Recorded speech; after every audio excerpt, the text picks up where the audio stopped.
to everybody who's watching the live stream. I should start by saying that it always warms my heart with joy to welcome Georgian visitors to AEI. Georgia is a country that is close to my heart. But unfortunately, in the past year, I have to say that the circumstances under which these visits and conversations have been taking place here at AEI and elsewhere in Washington have been less cheerful than one would wish for. And unfortunately, today seems to be no exception. Like the United States last year, Georgia held an important election in the fall of last year. Unlike in the United States, where the election was free and fair, Georgia's parliamentary election was neither. It happened against the background of long months of repressive behavior from the government against NGOs, against public protests. It happened against the background of previous vows by the Georgian Dream party to crack down and ban opposition parties should it be re-elected.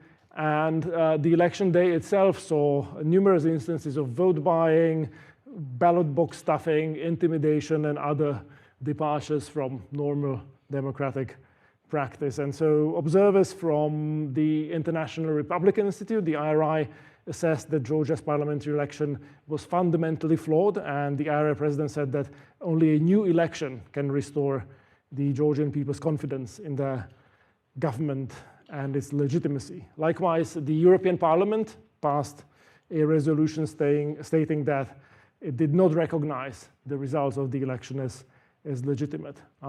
Yet, in the world of realpolitik, so to speak, the Georgian Dream effectively entrenched itself in power, and things have, if anything, worsened since the fall of last year. In fact, I was supposed to go to Tbilisi just 2 weeks ago for an international conference that had been happening in Tbilisi on an annual basis, but was cancelled this year because of, among other things, threats facing the local organizers. We've seen numerous arrests of opposition figures in Georgia, including Levan Khabilishvili from the United National Movement. We've seen foreigners being denied entry. We've seen violence against the protesters, and very little in terms of inbuilt resistance from Georgian institutions such as courts and other supposedly independent entities of state power. And that suggests to me, at the very least, that the rule of law might be breaking down to a point when it's going to be difficult to restore it. So to shed some light on these developments, including on the response by the Georgian opposition itself and on the response by international actors, I'm delighted to welcome Tina Bokuchava to AEI. Tina is the chair of the United National Movement, one of the leading opposition parties in the country. She's a graduate of Smith College in Massachusetts and of the Fletcher School at Tufts. She worked in this country for the National Democratic Institute. She also worked for Georgia's Ministry of Foreign Affairs and the Audit Office before becoming a parliamentarian and the leader or chair of the United National Movement. So what I would like to do today is to hand it over to Tina for some opening remarks, and then we'll sit down and have a conversation, and then we'll bring in the audience for questions and answers. To make things easy and streamlined, what we've decided to do was not to have the itinerant mic that allows people to monologue, but rather invite people to submit their questions. You can see the email address to my colleague, and so I'll receive all the questions on my iPad and I'll read them out aloud. That way we found we get through more questions and have a more lively conversation, and we won't let anybody hijack the event in bad faith. So with that, I want to welcome Tina again to AEI. It's a pleasure to have you here. The floor is yours. Thank you so much. Thank you. Thank you kindly for the warm welcome and introduction, and thank you everyone for being here and for having Georgia on your mind. Of course, One of the problems and concerns that many are facing in Georgia is that with the competing priorities, with the war in Ukraine, and with a government in Georgia that is trying to do everything it can to keep Georgia off of the international agenda, that we will not be seeing a clear, coherent policy on Georgia from the United States. And that, of course, would put Georgia in grave danger of essentially complete usurpation by Russian influence.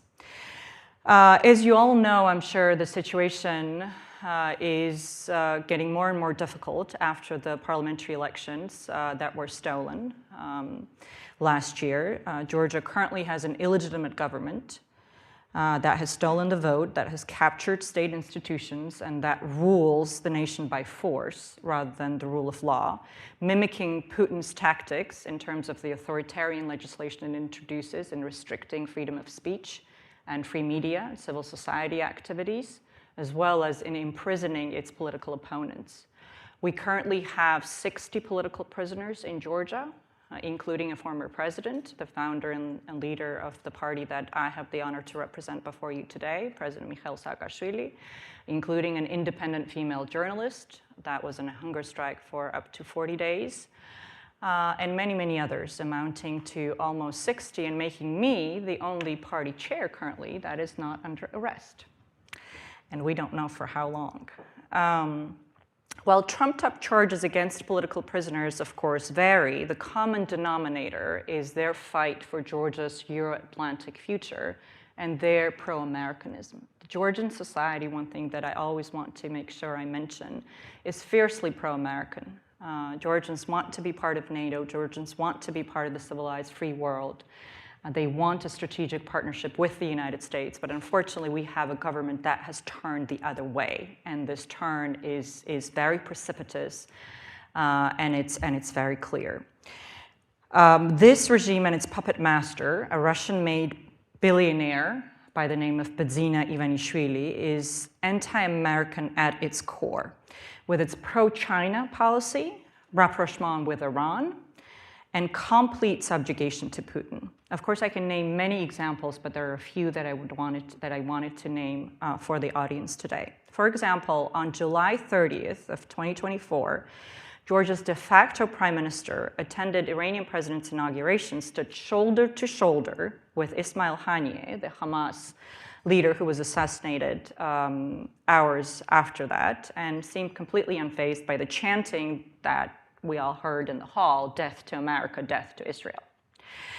After Israel and the United States bombed Iran's nuclear sites, Georgian Dream Foreign Ministry, rather than commending this bold move from Georgia's traditional allies as an important step for regional security, of which Georgia has to be part, instead expressed solidarity with Iran in the Iranian embassy in Tbilisi, and that was the official position expressed by the Foreign Ministry. The signature of the Belt and Road Initiative in 2023 is yet another demonstration of Georgian Dream's pro-China policy, not to mention the fact that Georgia's most important Black Sea port has been handed over to the Chinese after American investors were chased out of the country, despite warnings from the Trump administration under his first term when Secretary of State Pompeo was in Tbilisi and warned against this takeover by the Chinese of this very strategic deep sea port on the Black Sea. Handing over the military air base of Vaziani to the Chinese seems to have gone almost unnoticed, when in fact it is yet another clear indication of growing Chinese influence in the country. As we speak, and as I have the honor of addressing this distinguished audience, Georgia's Minister of Interior is on an official visit to China, to the PRC, meeting his counterpart, the Chinese Minister of Public Security. I suppose, among other things, to thank him for the Chinese surveillance face recognition software that the Chinese have shared with the de facto Georgian government, which they aptly use for identifying and tracking down protesters that have stood in the streets for months, protesting against this government and its turn away from the West for face recognition in order to subsequently arrest protesters, to harass them, to torture them, to use many different means of harassment to try to hamper public protest, particularly in the last few months. This is but one specific example on how tightening the screws on free speech and expression domestically, externally the regime aligns with Americans' foes and aids their interest in a geopolitically strategic region.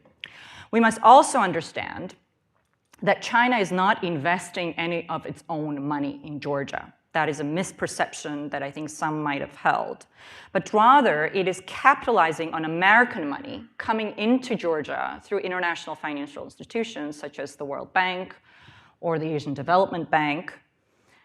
This is one additional reason why the US needs to engage with IFIs to stop financial inflows where the final beneficiaries are either illegitimate Georgian authorities or companies that are associated with them, what we call their enablers, domestic and international. These are corrupt business elites inside the country and malign external actors like China. If either Georgia gets abandoned or is relegated to an Azerbaijan or Belarus status, it will simply be unsustainable. Therefore, the sustainability of the architecture involving also Armenia and Azerbaijan and the Zangezur corridor, initiated by President Trump, which was a major policy success of this administration and brought the focus back onto the South Caucasus after a long time, will be endangered and most likely be undermined.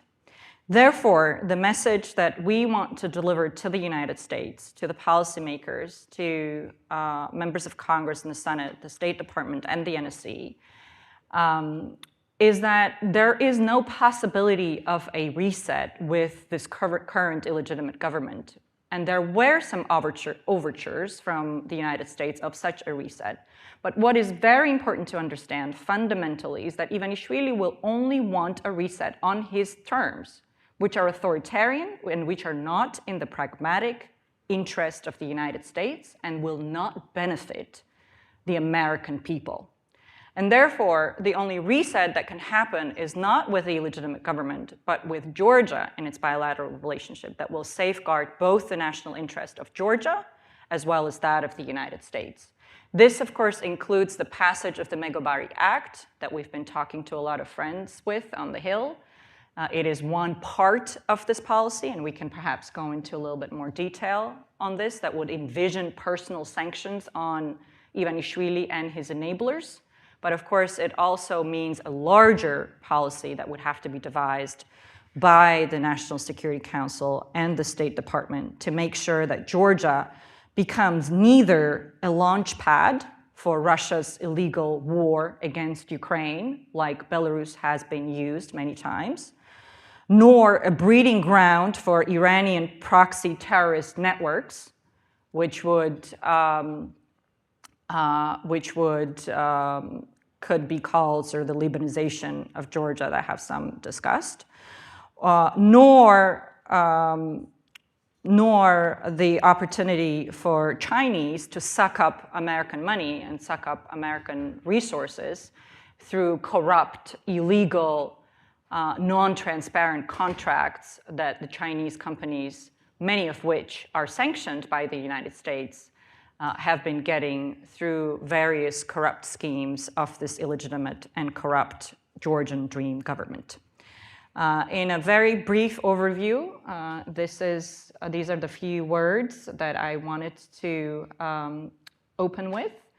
And I very much look forward to a conversation with you, to questions, because this really is a very difficult moment for Georgia, but one in which we have certainly not lost hope, and where we know for a fact the United States will be sustaining its many decade-long friendship to the Georgian people to make sure that we revert onto a path of democracy, onto a path of Euro-Atlantic integration. Thank you very much.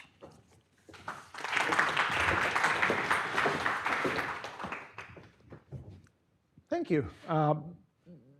I would like us to start right here in the United States, since you come to Washington to talk to people on the Hill, in the administration, talk about the MEGOBARI Act in particular, which is a piece of legislation introduced by Congressman Wilson. So MEGOBARI, besides meaning friend in Georgian, for the sort of non-Georgians in the audience, is also one of those awful Washington acronyms. It stands for mobilizing and enhancing Georgia's options for building accountability, resilience, and independence. I think we should stop doing these things. It's my sort of modest proposal. But it's been passed by the House very comfortably, but it doesn't seem to be getting anywhere right now in the Senate.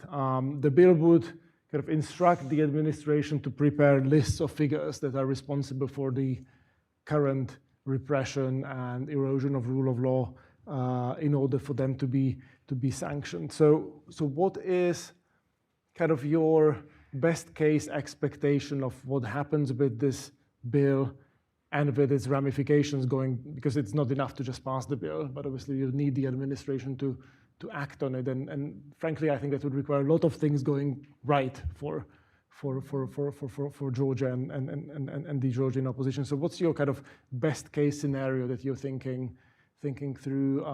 What are the kind of steps you're taking on this trip? And what is your expectation of what will happen?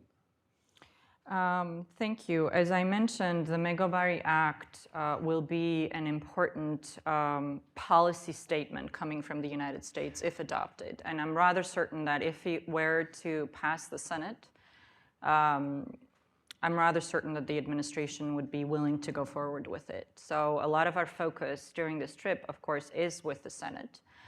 As you know, unfortunately, the Senate was unable to push it through as an independent bill, and therefore the decision was made to attach it to the NDAA. But there are some holdups that go beyond Georgia considerations that will necessitate serious bipartisan engagement to ensure that this amendment in the form of MEGOBARI is actually attached to the NDAA. Mm-hmm.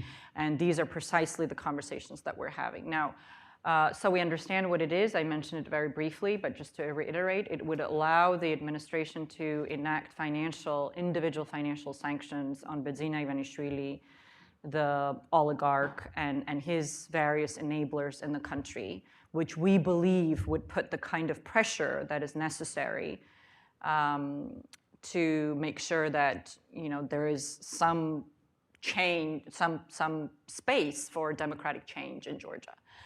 So that's where we stand really on MEGOBARI. Now, counterparts in the State Department also have been working very hard to make sure that there is a Georgia policy, because up until now there's been a bit of a void, as you very well know. And we also understand, of course, that this is very much tied to how things go with the Russia-Ukraine negotiations. So not only there has been a void, but there has also been a concerted effort in Washington to defund many of the programs that were aimed at supporting Georgian democracy, its civil society, independent journalism. How much of an impact has this sort of withdrawal of US funding had on things on the ground, and have other actors, perhaps the EU, stepped in? But the EU has tried to step in. Of course, it doesn't fill up the vacuum entirely, and it is, I think, a disappointment to many that at such a difficult time for Georgian democracy, these democracy programs would be pulled out. But I think that's a worry that is present globally. So it's not necessarily unique to Georgia. It's just that it came for Georgia at a turning point and at the crossroads when we needed it the most. But Europeans are trying to step up, not to shift our focus to the other continent too much. However, I think it would be remiss of me not to mention that you asked about projections and expectations, and I have pretty solid expectations for the new German government, mm-hmm. and the leadership that they have shown under Chancellor Merz, and them being able to push the so-called Weimar Triangle along with Poland and France in making sure that there are also either European sanctions or other policy initiatives that will also act as pressure points on this government while policy is being developed on this side of the Atlantic. If there were any somewhat uplifting, if not amusing moments coming out of Georgia in the past year or so, they had to do with the occasional complaining and whining by the Georgian Dream government about how they find it impossible to make inroads with the Trump administration, despite their best effort, despite the fact that they share a disdain for wokeism and the deep state and so on and so forth. But this, amusing as it's been, these nearly open letters as if written by teenagers, the dark side to this is that one day they might succeed in getting somewhere with the Trump team. I mean, they already are being sort of chaperoned around perhaps by Viktor Orban's friends, who's been a very vocal advocate for Georgian Dream, both in the EU and in the wider Atlantic Alliance. How worried are you and your colleagues that the Georgian Dream will eventually make a breakthrough and even though it won't be on terms that will be conducive to US interests, it wouldn't be the first time that we've seen the administration pivot in a way that would make think tank people kind of look at it in disbelief, yet perhaps generating material benefits to those involved. Mm-hmm. That's, of course, an extremely insightful question, and that's precisely what Ivanishvili was counting on. And that was also part of his public rhetoric, that Congress might be trying to put on an act in the form of the MEGOBARI initiative. However, the executive, and most importantly, the White House, will be on our side. That was sort of the talking points that all Georgian Dream propagandists were parroting, including to the public, after the change in the White House. However, and of course, as you rightly mentioned, their primary ally in mending relations with the new administration in the United States was supposed to have been Viktor Orban. But I think Viktor Orban has amassed enough problems of his own to be able to act as an advocate with President Trump on Ivanishvili's behalf. And clearly they haven't been very successful. And so, of course, there's always that slight possibility that they will continue to push. For example, in the Senate, one of the reasons that there has been this hiccup is because of an Oklahoma senator by the name of Mark Wayne Mullen, that nobody in Georgia had really heard very much about, except for the fact that he'd been extremely critical of the Ivanishvili government. And then so it happened is that he had a 180-degree flip in his position and now says that Georgian Dream is simply misunderstood and that we need to just leave some room and allow for some time and space before Senate goes ahead with the MEGOBARI Act. But this is very isolated. It certainly, I don't believe, is in line with any thinking that's happening in the State Department. One public indication of that was that the official statements that we've seen coming out of the State Department have been to cite and quote Vice President Vance and his comments regarding the importance of free speech and that arresting political opponents is not a way to rule a democratic state. And so that gives us a lot of hope that that is the direction that the State Department will be taking as a Georgia policy is formed. Of course, we plead with everyone who is willing to lend us an ear to try to use their contacts with the State Department, the National Security Council, and the White House to ensure that the Georgia policy formation process is not dragged out indefinitely, because things on the ground are moving really quite precipitously, and people really are suffering The mass demonstrations that occurred in Georgia were met with mass crackdowns. There were hundreds of arrests, hundreds systematic cases of ill treatment and torture of detainees. And therefore, the situation on the ground is really quite difficult, so as to allow for an indefinite policy, discussion on what the United States should do on Georgia. If I may, I'd like to turn the conversation towards what's happening in Georgia itself, and particularly last year's election. So ahead of the election, I think many voices were advocating for all of the opposition to come together and be a unified bloc and try to unseat the Georgian Dream after over a decade in power. Yet that did not happen. You had different blocs of opposition parties, starting with UNM, Coalition for Change, Strong Georgia, Gakaria, and the election turned the way it did. In retrospect, do you think the failure to unite was a mistake?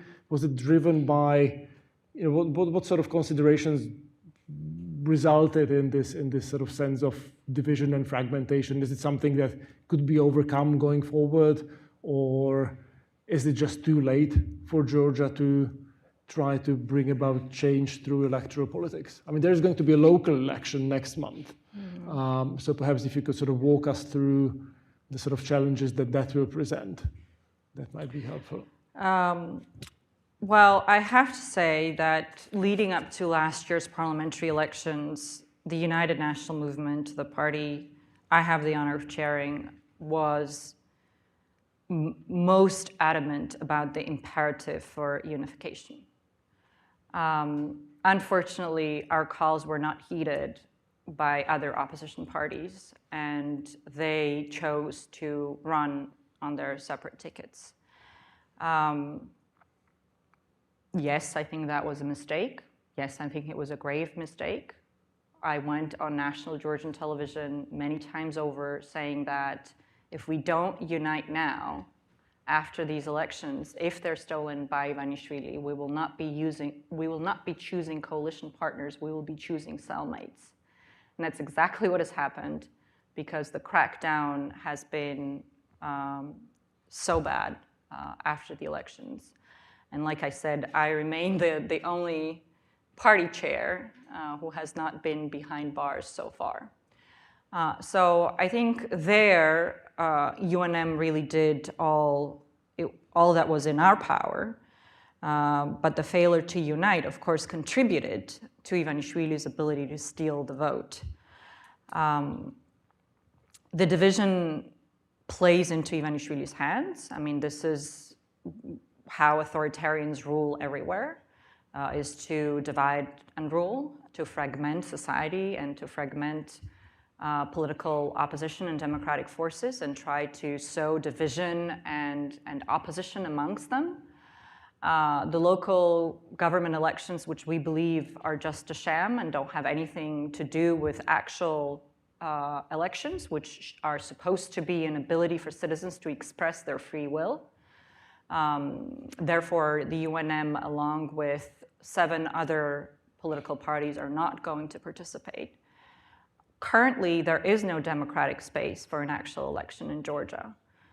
But if there's a negotiated outcome, or if Ivanishvili is forced in a position through processes coming from the streets, the new election would have to be a parliamentary one.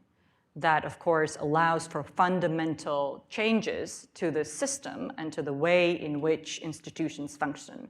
Because right now, every single state institution is captured and serves the personal interest of one billionaire rather than the interests of the people. Be it the courts that are being used to hand down political decisions, be it investigatory authorities, be it the police, be it the parliament, everything is subjugated under one vertical with a single puppet master at the top. One thing that I do want to share with you is that the GD GD's system is as fragile and vulnerable as it has ever been. And one demonstration of that is the public opposition that we've seen among the various clans that have governed in Ivanishvili's name for the last 13 years. So if you are saying that basically change in Georgia can come only if street protests generate enough momentum to basically put the Georgian Dream in a corner, and then there would be a parliamentary election that would be presumably free and fair. What does that tell us about the sort of toolbox that you have as opposition politicians in Georgia? So you, alongside other opposition politicians, decided to boycott this new parliament, presumably on the grounds that it's not a legitimate one, did not come out of a legitimate election. In February, the majority even revoked your mandates, is that correct, based on your formal request?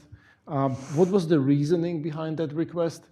And again, what are the sort of tools of kind of political struggle that are still in your hands, at your disposal, that you're using and planning to use, if basically electoral politics for the time being doesn't seem to be the way to go?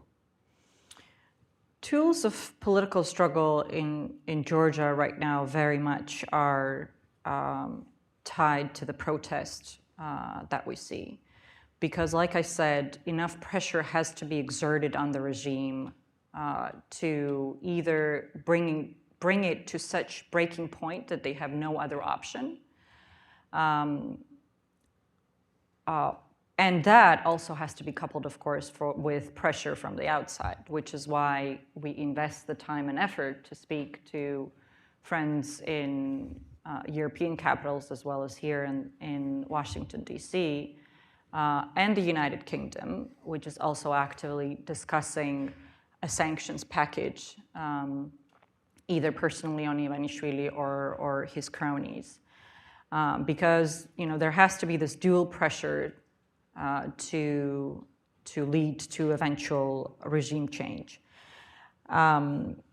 You mentioned the canceling of our mandates. That is nothing in comparison to the fact that the Georgian Dream government plans on prohibiting parties altogether. The so-called parliament had a so-called investigative commission that worked very much, that was reminiscent very much for many, particularly with our Soviet past, with the Soviet troikas, where they called witnesses, and anybody they summoned that didn't go would end up behind bars. And that's how numerous political leaders ended up in jail.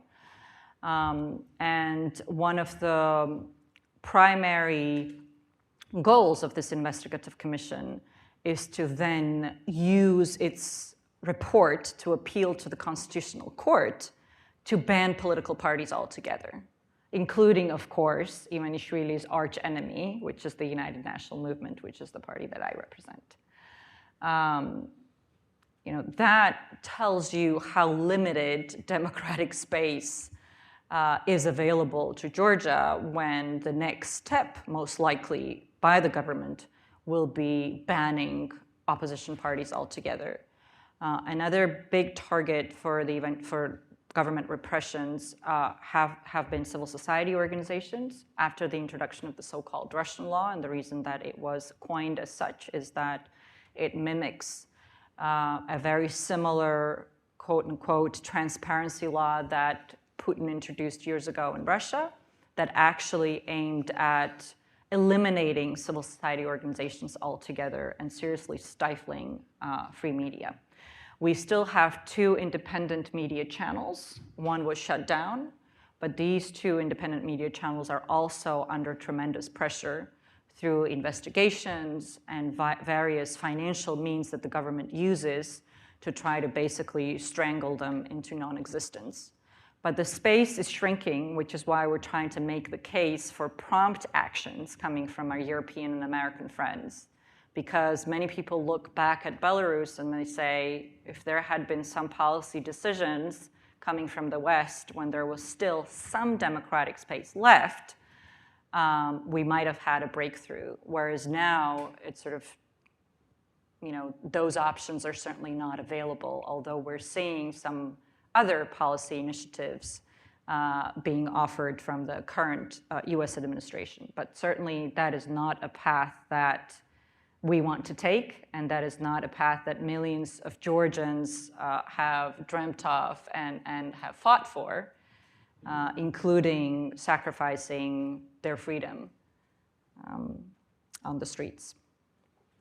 Could I ask you about your, the founder of your party, the former President Mikhail Saakashvili, who's been jailed, in my understanding, since 2021, who at various points needed medical care, and who seems to be prosecuted on bogus charges. Of course, in Washington, he's very often fondly remembered for being a very pro-American voice in Georgian politics.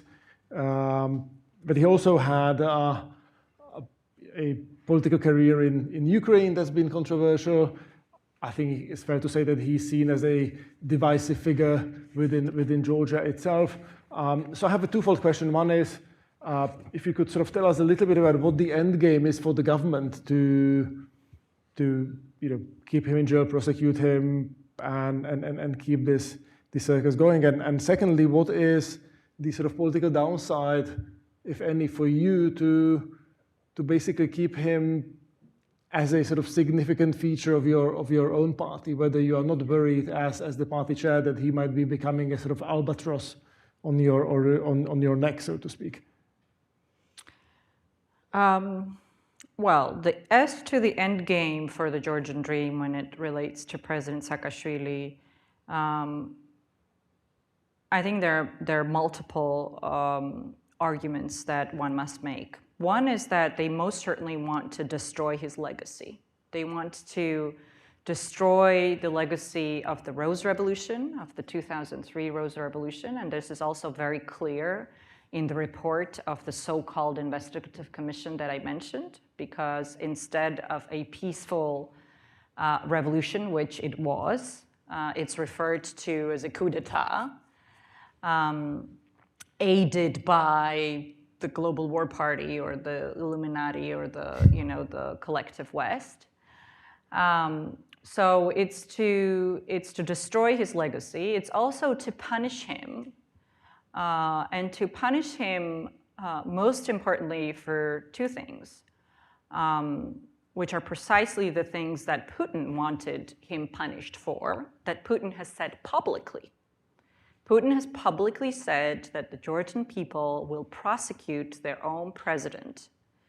And that is what we have seen through this investigative commission. And those two things are, one, that Saakashvili dared to stand up to Putin when geopolitics were very different from what we are seeing now. When Putin was not regarded as an international terrorist with an imperialist avarice, trying to take over neighbors, when I think the West was very slow to coming to that realization, even after 2008, even after 2014 Crimea, when Saakashvili had warned that Ukraine would be next if the West was not resolute in its response to 2008.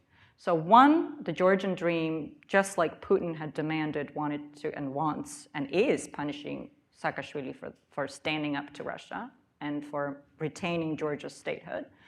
And two, for the successful reforms that the country delivered. You said that there are some critics, and it's impossible not to have critics when you're in politics.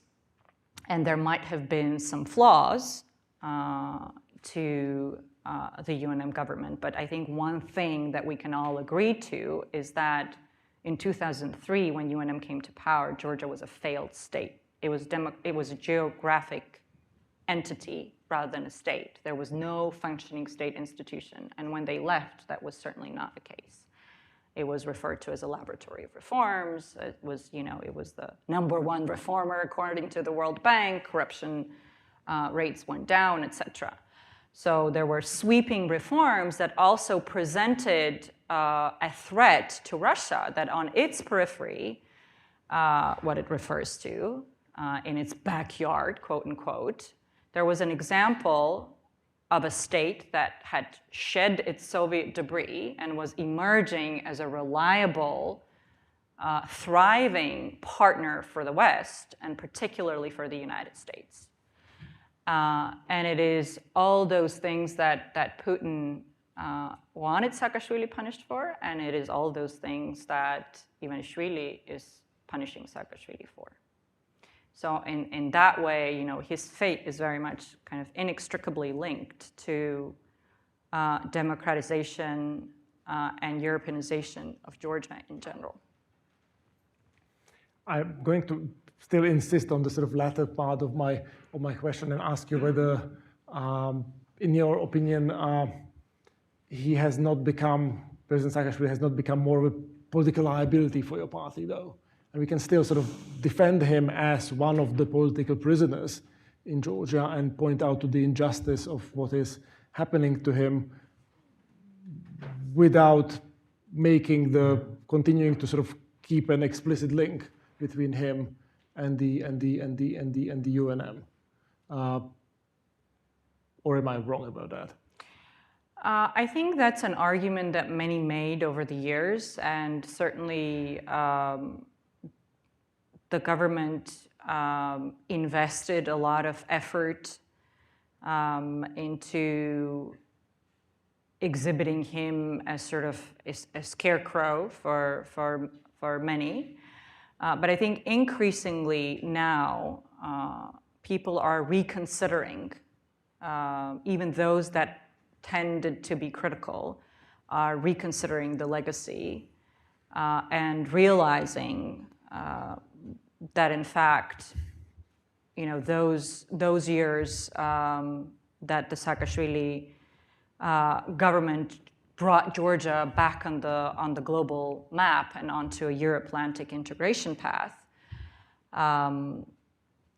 were accompanied with challenges, but the accomplishments so far outweighed the challenges that government had to deal with. That I think many, even who were critical of him, are reconsidering those questions, and that you can see even in the public opinion polling. I mean, you can see it in the public opinion polling inside Georgia, where the numbers for his support personally, I'm not talking about the party, are increasing. Where this commission, for example, served, I think, for many as a wake-up call to a number of events that were fraught with a lot of question marks before 2012, where this investigative commission actually offered an opportunity for many to rethink what the intentions of this government had been. We have plenty of questions from the audience already.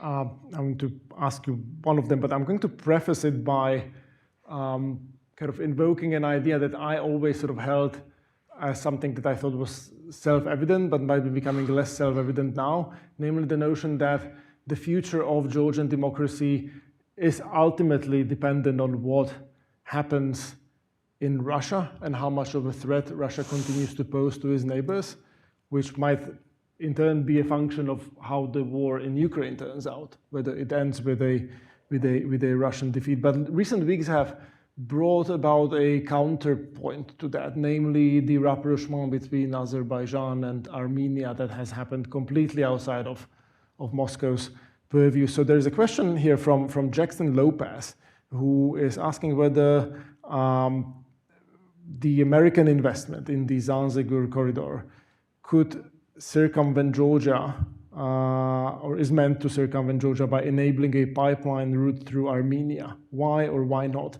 And I would add to that question this sort of broader question of whether you could see in a world in which Russia's grip on its neighbors might be weakening, a proliferation of kind of projects of regional connectivity, if you will, that will increasingly go around Georgia and that will drive home for the Georgians the cost of being this appendix of the Kremlin rather than a self-governing country? And is that something that could get traction even for the opposition efforts at home?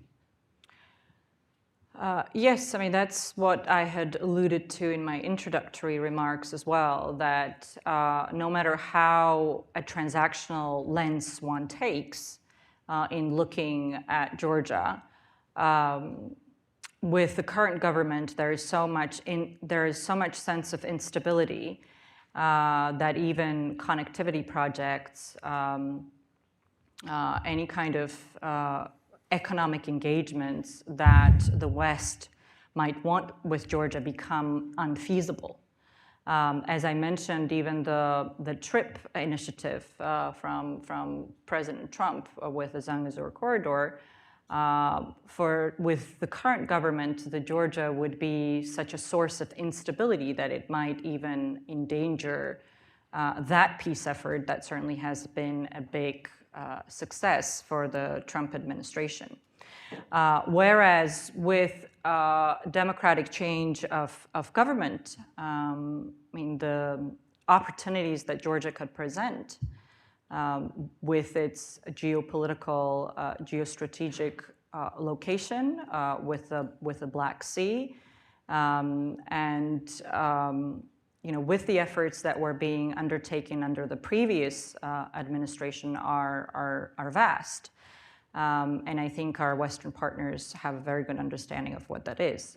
For example, in a recent conversation also with some European partners, when they were discussing defense production and how important it is currently for Europe to increase its defense production, Georgia under the Saakashvili government, and to go back to your point about whether or not he was a liability or is actually the greatest asset that this party has and potentially the country could have.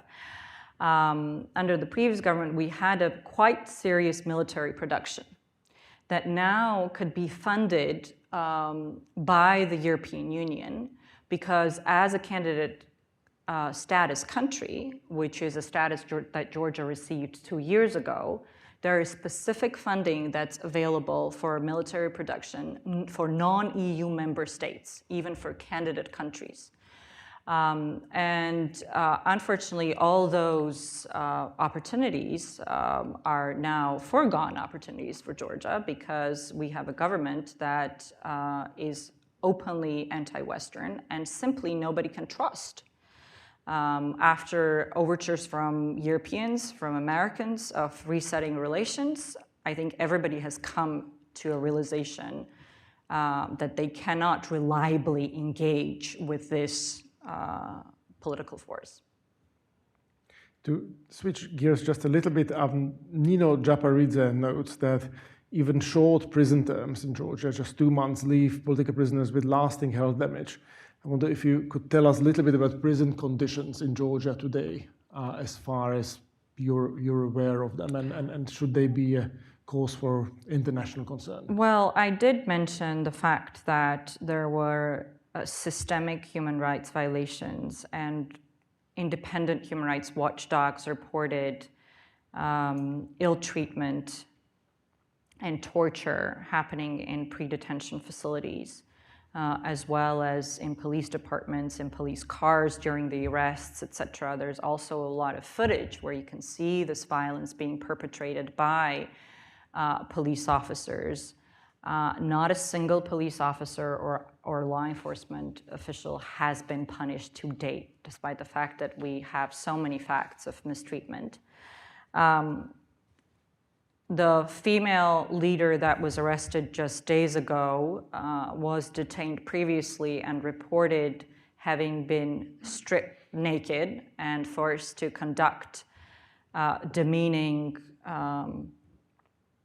physical acts while in custody.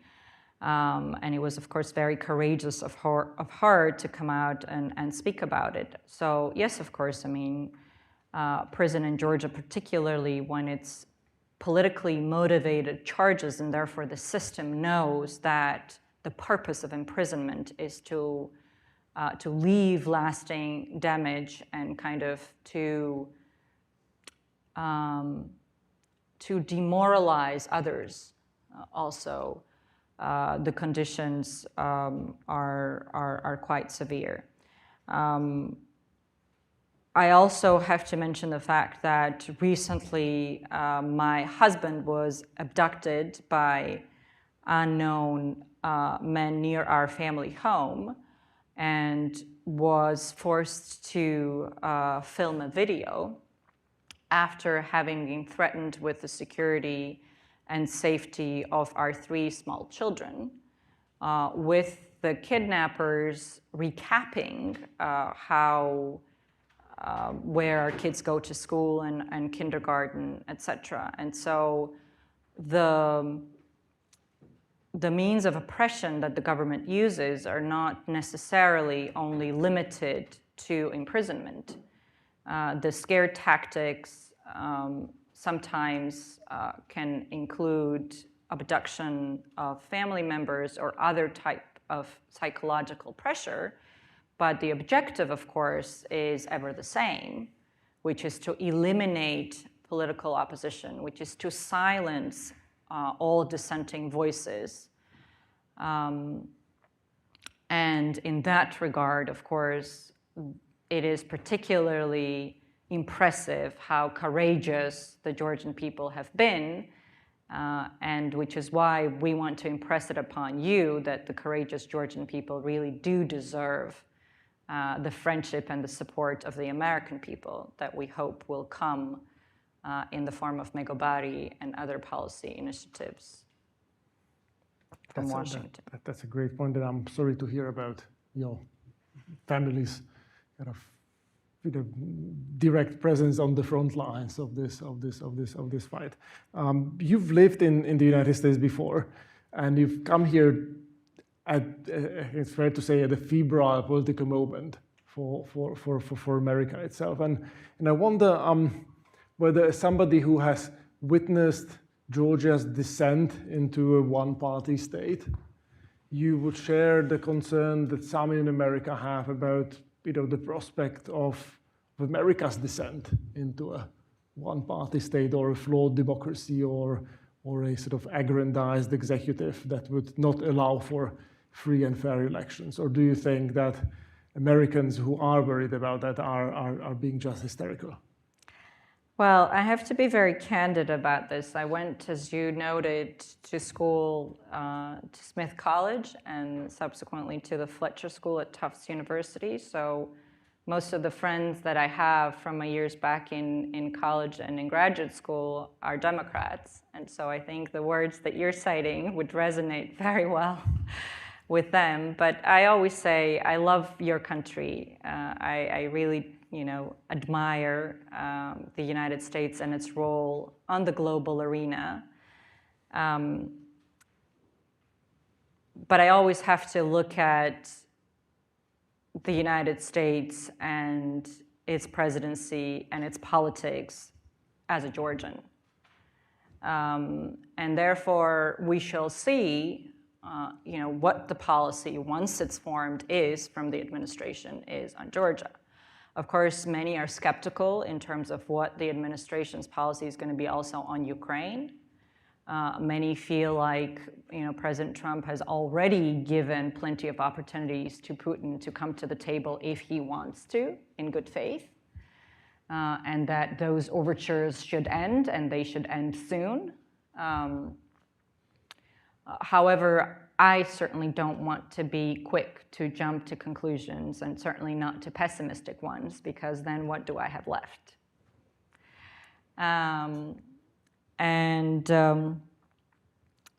Yes, there are concerns about the aggrandizement of the executives, certainly from the people that we meet on the Hill. But there as well, we try to find people that are like-minded, and I believe that those kinds of people are still there in all branches of government, including at the State Department and the NSC and the legislature, be it in the House of Representatives or the Senate. So as a Georgian, and a Georgian who loves this country, we hope that that this administration will deliver on its promise of ending the war in Ukraine, and that it will be a negotiated solution that will bring lasting and fair peace. And of course, Georgia will greatly benefit from that, because while not with bullets, but Putin is fighting the same war. And in fact, when we talk to our Ukrainian friends, which we recently did when we were in Kiev, in fact, on the night that the biggest bombing occurred in Kiev on August 29th, which is an Orthodox religious holiday, and that's what Putin always does in his very cynical way, uses these occasions for massacres. When we talk to Poles, we were recently in Warsaw to speak with Minister Sikorski, or when we talk to our Moldovan friends that are awaiting a pivotal election at the end of this month. And in our conversation with President Sandu, they all refer to the so-called Georgia scenario, that they very much fear, where Russia is not able to achieve its strategic objectives through war, which it didn't in 2008, but then is able to achieve its strategic objective through electoral means, like it did in 2012 in Georgia. So that is something that everyone in the region is fearing, but that tells you how important it is, really, to make sure that we safeguard Georgia's democracy, because otherwise it will be setting a very dangerous precedent, not just for Georgia, but also for Armenia, that's increasingly asserting its desire to be part of the West, and even EU countries. We're seeing resurgence of pro-Russian forces, even in EU countries. I'm not even talking about Hungary, but even Bulgaria and Czechia and others might have these dangers facing their national politics. Well, we did hit some pretty dark notes during this conversation, but I'm happy we are concluding on a reasonably constructive and cautiously optimistic one. So Tina Bokuchava, thank you so much for joining us today, and thank you all for coming. And I very much hope that our next conversation about Georgia will be more optimistic still. Thank you. Thank you. That also very much depends on what happens here in Washington. So.